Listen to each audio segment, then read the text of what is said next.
Yo, yo, yo, yo, yo. What is going on, CoD Familia? It is your boy BN, aka Mr. Kingdom Builder, and I'm here to tell you about something that's never been done before in any Kingdom Builder game, to my knowledge. And if it has been done, I'd love to hear about it.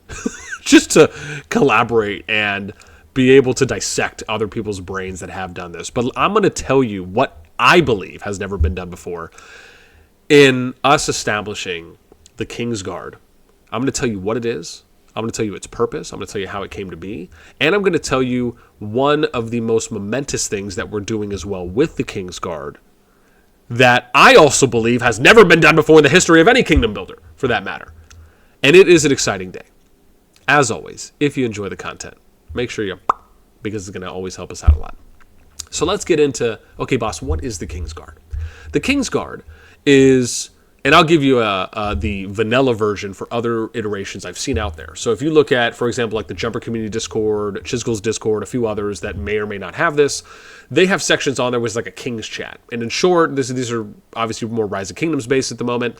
And if you become a king or queen in a kingdom, basically meaning you're the leader of the alliance that captures the LT there, / Lost Temple, / final objective in the home kingdom, then you can get a spot and get access into this group. Now, I don't know if the group is vetted. I don't know if they go through and they check to make sure if people are still kings or queens, or if they're still active, or if they still play in those alliances and they remove and they continue to grant new access, or if it's just, we'll just continue granting new access, but they don't. I don't know those particulars. So I'm going to speak for what I do with our group. But what is it, right? So it's a collection of representatives from the top and active alliances throughout the entire game from Season 2 and beyond. Meaning Season 2, 2+, and 2++, which is basically the Belleron Season 1 and the Tamaris Season 1. Right, and I'll show you that here. I'll show it to you here. Right, so it's anyone that's into Season 2, anyone that's in Belleron Season 1, which is again S2+, and then Tamaris Season 1, which is S2++, right? And representatives, meaning it could be a leader, it could be a co-leader, or it could be an officer, right? In most cases, it's usually a leader or co-lead, but in some cases, an officer might take the spot of the representative if they're the ones that usually focus a bit more on diplomacy, right? That's kind of a little bit more of what you may find in the group. But what is the group? Well, the group is meant for to be a few things, and I'm going to show you that too as well. So let's transition here. And I think I have everything looking good. So here is our announcement. And this announcement was put out April 8th, so 2 days ago. And you can see, welcome. You know, we mentioned at the time that we have 101 leaders here representing 85 kingdoms. At the moment, 2 days later, and this was put out in the evening. Well, so a day and a half later, I'll say. At the moment, we have about 98 kingdoms with 118 representatives from different alliances here in the group right now. That, I cannot understate how amazing that is. To have 118 representatives from top and active alliances throughout the seasons across the game. To be willing to join, to come together. I mean, again, I can't even say thank you enough to the people that are there. It means a lot. And I hope that people that join, and I'm going to also talk about how you can join, recognize the value of said group, right? As long as it's active, as long as it's engaged, there's a lot of it there. And then the next question becomes, okay, well, how can you join? So simply put, the criteria and thresholds I used was we went off of alliances. If you were an S2+, we looked at you if you were very close to 5 billion and above, right? So it might have been like 4.75, 4.8 and above, but in most cases, which I think there might have been a few alliances, but in most of cases, 99% was 5 billion and above. For S2+, which is the Belleron season, and I'll show you that here in game as well, because it might be easier to do that. Oh, hang on, let's zoom back out again. So for anyone that's in this season, we use the criteria of, like I said, 5 billion plus with a few exceptions, but they still had to be pretty close. For S2+, or sorry, this is S2++. For S2+, which is Belleron Season 1, we went off if you were like 4 bill and above. 4 to 4.5 and above. For Season 2, we went off if you were around 2.5 to 3, right? Averaging and above. So if your alliance falls into that category, you are more than welcome to reach out to me on Discord. You can join the official Discord. You can join mine Discord, which there will be a link to, I think, all of those actually in the description and pinned comment down below, or I should say, and/or pinned comment down below. And then you can reach out to me, send me some screenshots, let me know. I'd love to get more people added. But let's kind of go over the announcement. So what's the group for, right? The group is an exclusive and private group, like we mentioned, for top and active alliances, to talk with leaders, to just have discussions, to conduct diplomacy.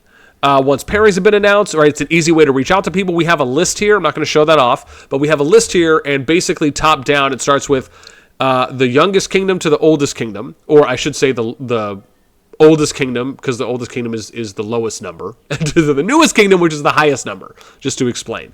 And so it kind of goes in that chronological order for people that are in here, and then it has their Discord tag, so just easy to click and find. But again, building relationships, socializing. We may do things like running polls, feedback rounds, town halls, ways to engage with the group, right? Beyond it being just a resource for you all.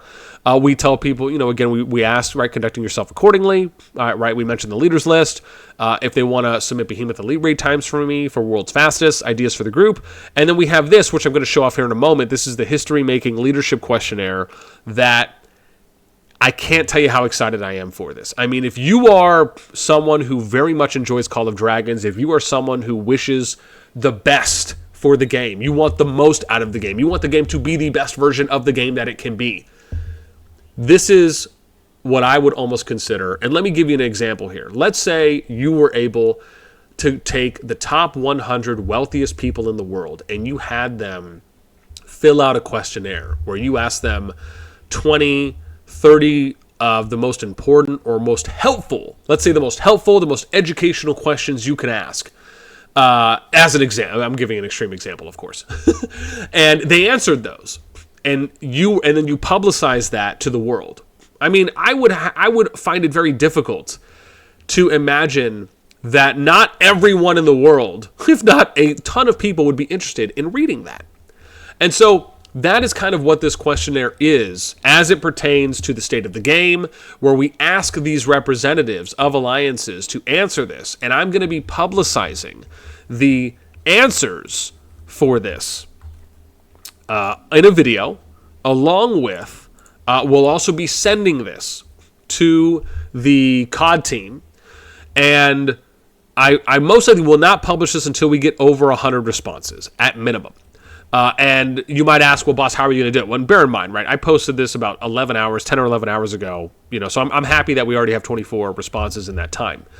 And so you might ask me, well, boss, how are we going to ensure that we get at least 100 plus? Well, one of the reasons is I ask all the reps for the Alliance Aim of Power, so I go off of a checklist, right? So I'm going to check everyone off that has filled it out, and then every day or two, I'll just follow up with the reps and just say, hey, friendly reminder, whenever you get some time, if you're able to fill this out, we'd like to try and get 100 plus people to do it right before I release and make a video on it. So with that in mind, let's go ahead and go through each of the questions that we're asking of the King's Guard, so that way you as players out there can get an idea and hopefully maybe get a little hyped on what some of these answers might be.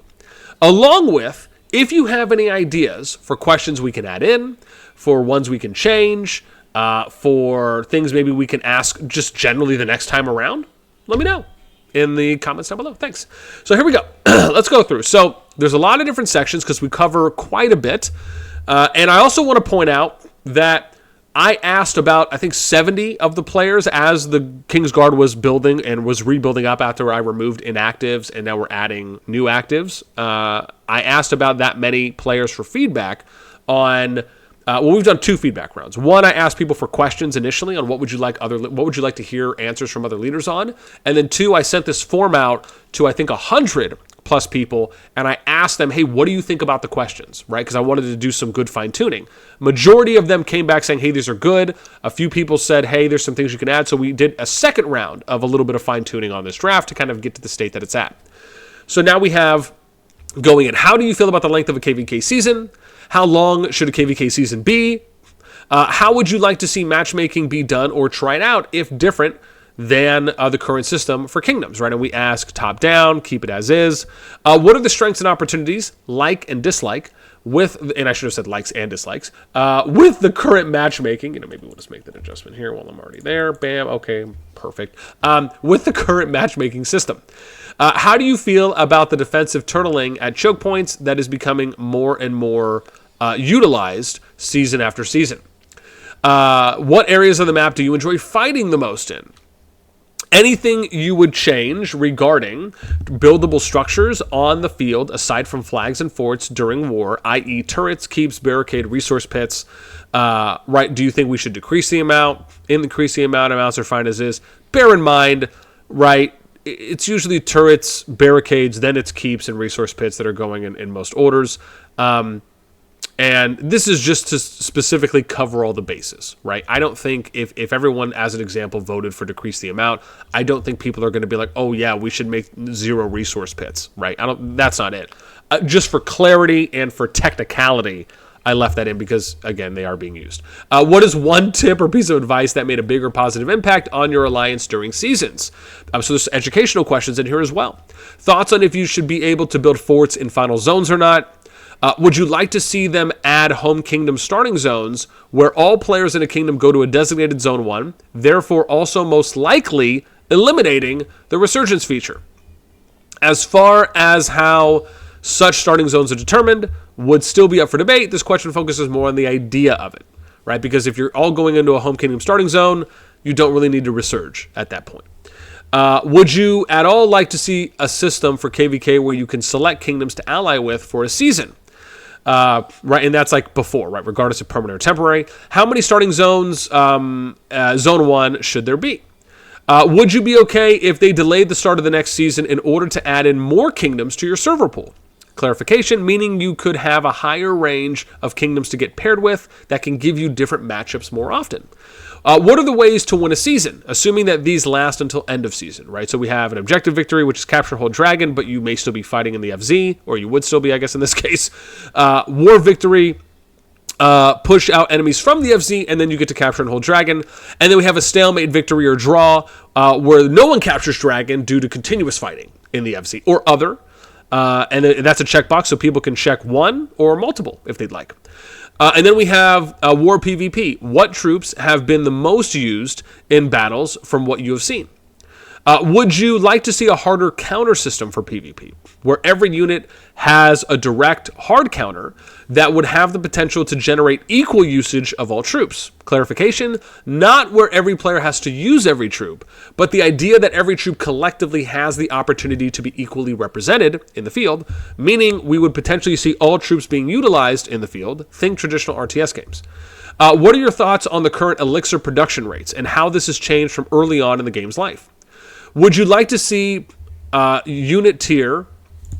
I should have said, would you like to see a unit tier, T1 to T5 breakdowns for kills, merits, and glory points? Of course, they need to add that. On player profiles and potentially sub-leaderboards under kills, merits, and glory point leaderboards, right? So it would almost be like, here's the kills, right, they need to add this, of course, right? They would need to add kills because they don't have a kills leaderboard. They have a merits and glory point leaderboard, but not kills, right? So it's talking about a sub-leaderboard under each of those. Then we get to home kingdom and migration. What are your thoughts on server capacity as it pertains to if we have enough information to understand it, the size of the kingdoms, and the number of migrants that can enter? Would you like to know the exact maximum player capacities per kingdom, and as players join or leave, that number updates in real time? So an example would be during the migration window, if you're a normal kingdom, right, the previous number was 350. So if you clicked on that kingdom, it would show 350, right, in that migration end of season timeline window. And then if people left or joined, that number would fluctuate up or down, right? Obviously with not exceeding whatever the max number is. That's factored by influence power. Again, I have to state the technical parts there. What are you either looking forward to or not once home kingdoms arrive? How long should kingdoms wait to start their next KVK after current one finishes? And I think I should have said after current. How about after one finishes? Let's say that. That sounds better, right? After one finishes. Let's go. If they were to add a king or queen system, what tools or features would you like to see that can help the kingdom? Would you like to see the ability to accept or deny players that would need to apply to the kingdom? The current system is where players can join any kingdom as long as there are spots available with no way to vet or know who joins. Right. Again, we know they have to pay the 5k gems. PvE and behemoth questions. After capturing behemoth, would you like to see a way to either teleport? Oh, yes, I shouldn't have said that. Let's do teleport. Sign up. And then we'll do this. Okay, that sounds better. Teleport players to a lair for elite raids for free without having to move a city. Sign up players for elite raids and they can be transported to a separate space for attempt. Doing elite raids easier on... making... we'll say making elite raids easier on transportation and logistics. And then do you think there are enough events in-game to keep players engaged? What kind of events would you like to see added that would give players more to do and more opportunities to progress their accounts? Alliance questions. Would you like to see the village system reverted to where once you connect we'll say that once you connect or capture a village, the buffs would apply alliance-wide to every member. How do you feel about the current village system compared to what it previously was? And this is a long-form answer, right, to try and get a better understanding on, how do the alliance management teams feel about it?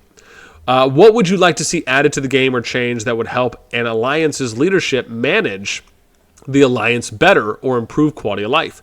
How do you go about setting merit, glory point, and goals / expectations, and what are they per season, right, for your alliance?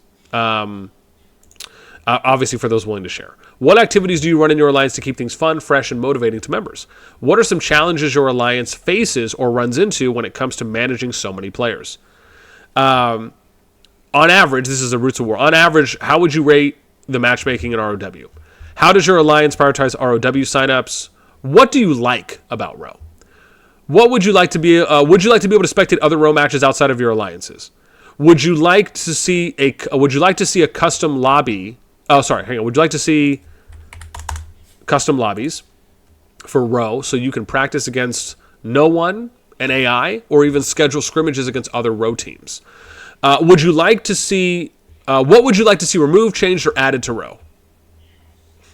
And then we get to general. This is the last section.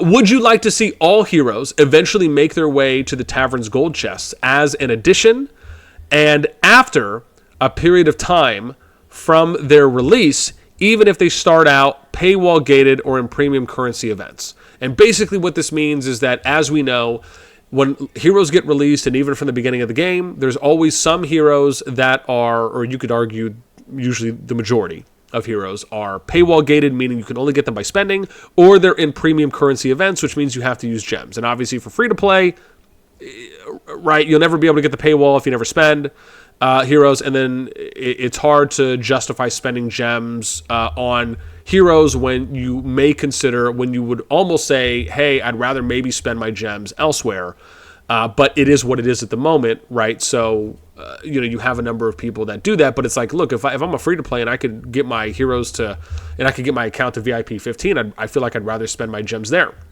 That's at least how I feel. But again, I wanted to ask this question because it is a different way of approaching it, where you're not removing the heroes from the paywall gated areas or the premium currency events. You're just adding them to gold chest after a period of time, right? How would you rate the communication from the developers thus far? Would you like to see the limit on gem gathering removed? Anything you would like to see removed and why? That's just, again, universal across the game. Same thing with changed and added. And so that's where we're at right now. These are all the questions that we have that we've asked the group. And I'm sure after reading it, people are like, oh man, boss, I would have loved for you to add this, or I would have loved for you to include this. And listen, I want to hear it. So let me know in the comments, because those are things that we can consider asking the next time around when we do this. Maybe we'll do it every 3 months. Maybe we'll do it every 6 months. Whatever it may be, right? Again, all within reason, but this is something I'm really excited when it comes to looking forward to what the answers are going to be, right? Especially once we end up getting 100 plus responses, and with the hopes, as always, of getting 100% responses from everyone that's there. But yeah, that's it for me. Again, I hope you guys enjoy this. I can't tell you how excited I am to do more videos on the King's Guard, the hopeful impacts that the King's Guard can have in a positive way on the game, and more things like this as well that I can share with you and that I'm excited to share, right? I am very much, in closing, I will just say I'm very much a part of what I love to do is logistical gathering, if you will, right? Giving people a platform, creating a resource that could be utilized in a really good way, right? I just love thinking and approaching the game and looking at it in different ways than what may be traditionally viewed and done. So, again, hope you guys enjoyed this. As always, let me know what you think in the comments down below. That's going to be it for me. As always, until next time, we'll catch y'all later.